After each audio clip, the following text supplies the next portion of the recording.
भारत के प्रधानमंत्री Narendra Modi south Africa के दौरे पर हैं। साउथ अफ्रीका में G20 शिखर सम्मेलन का आयोजन किया गया है और यह पहला मौका है जब साउथ अफ्रीका में यह आयोजन किया गया है। G20 की बैठक हो रही है। दुनिया भर के नेता वहां पहुंचे। पीएम मोदी की अलग अलग देशों के नेताओं के साथ द्विपक्षीय बातचीत हुई। साउथ अफ्रीका में इस बार G20 सम्मेलन इसलिए भी बेहद खास है भारत के लिहाज से, क्योंकि जब भारत में G20 का सम्मेलन हुआ था, शिखर सम्मेलन हुआ था, तो भारत में ही साउथ अफ्रीका को उसका सदस्य बनाया गया था, अफ्रीकी महाद्वीप को उसका सदस्य बनाया गया था। और ये पहली बार बैठक G20 शिखर सम्मेलन की साउथ अफ्रीका में हो रही है। इस दौरान पीएम मोदी ने दुनिया के सामने भारत का संदेश रखा। दुनिया के अलग अलग देशों के राष्ट्राध्यक्षों से पीएम की मुलाकात हुई। नई वैश्विक पहलों का प्रस्ताव रखा गया। ग्लोबल साउथ के हितों को मजबूती से उठाया और इस पर आपको दिखाते हैं एक खास रिपोर्ट।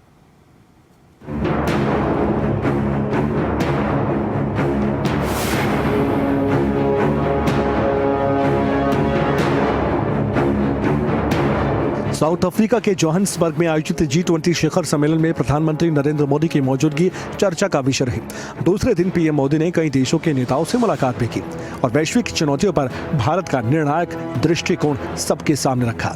इस दौरान प्रधानमंत्री नरेंद्र मोदी की फ्रांस के राष्ट्रपति इमैनुएल मैक्रों से भी अहम मुलाकात हुई। दोनों नेताओं ने भारत फ्रांस दोस्ती को दुनिया के भविष्य के लिए बेहद महत्वपूर्ण बताया। रक्षा सहयोग, इंडो पैसिफिक सुरक्षा, तकनीकी ट्रांसफर और रणनीतिक साझेदारी पर गहन चर्चा हुई, जो दोनों देशों की साझेदारी को नई रफ्तार देती दिखी।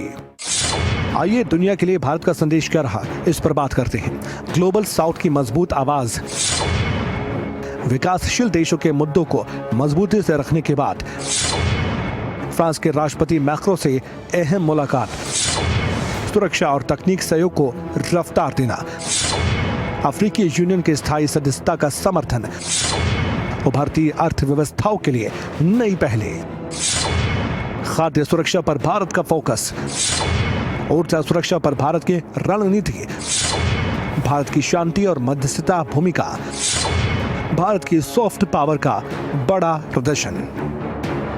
G20 समिट में अहम सत्र में प्रधानमंत्री नरेंद्र मोदी ने दो बड़ी वैश्विक पहलों का प्रस्ताव रखा। पहली पहल G20 open satellite data partnership.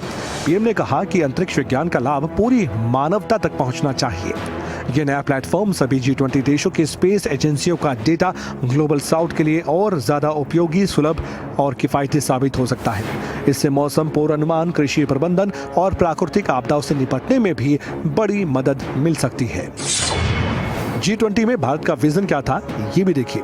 Open satellite data partnership और क्रिटिकल मिनरल्स सर्कुलरिटी पहल। पीएम मोदी ने महत्वपूर्ण खनिजों को मानवता की साझा संपदा बताया। उन्होंने जोर दिया कि भविष्य की ऊर्जा सुरक्षा, ई मोबिलिटी, बैटरी स्टोरेज और डिजिटल टेक्नोलॉजी इन्हीं खनिजों पर निर्भर करती है। भारत की नई पहल रिसाइकलिंग, अर्बन माइनिंग और सेकेंड लाइफ बैटरी तकनीकों को बढ़ावा देना, जिससे सप्लाई चेन मजबूत होगी और पर्यावरणीय दबाव भी कम होगा। फ्रेंड्स, ग्लोबल ग्रोथ के लिए सस्टेनेबिलिटी और क्लीन एनर्जी जरूरी है। ये सुनिश्चित करने के लिए क्रिटिकल मिनरल्स का बहुत बड़ा रोल है। ये मानवता की साझी संपदा है।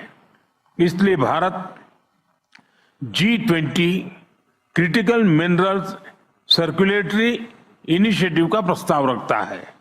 इसके तहत रिसाइकलिंग, अर्बन माइनिंग और सेकेंड लाइफ बैटरी जैसे इनोवेशन को बढ़ावा दिया जा सकता है। सर्कुलेटरी में इन्वेस्टमेंट होगी तो प्राइमरी माइनिंग पर निर्भरता कम रहेगी। इससे सप्लाई चेन पर भी दबाव कम होगा और नेचर के लिए भी ये अच्छा रहेगा। ये initiative joint research technology standards और ग्लोबल साउथ के पायलट रिसाइकलिंग फैसिलिटीज को सपोर्ट कर सकता है। इन सेशंस के बाद प्रधानमंत्री नरेंद्र मोदी ने एक्स पर पोस्ट कर लिखा, आज का दिन बेहद सफल रहा। आगे उन्होंने लिखा, drug terror, nexus, public health security, terror financing और ग्लोबल साउथ से जुड़े मुद्दों पर सार्थक चर्चा हुई। पीएम मोदी ने समिट की मुख्य झलक भी दिखाई और भारत की वैश्विक भूमिका समझने की भी अपील की। कुल मिलाकर जोहान्सबर्ग में पीएम मोदी की कूटनीतिक सक्रियता ने न सिर्फ भारत की वैश्विक नेतृत्व क्षमता को मजबूती दी है, बल्कि ग्लोबल साउथ को भी नई आवाज और नई दिशा भी दी है। न्यूज डेस्क, खबरें अभी तक।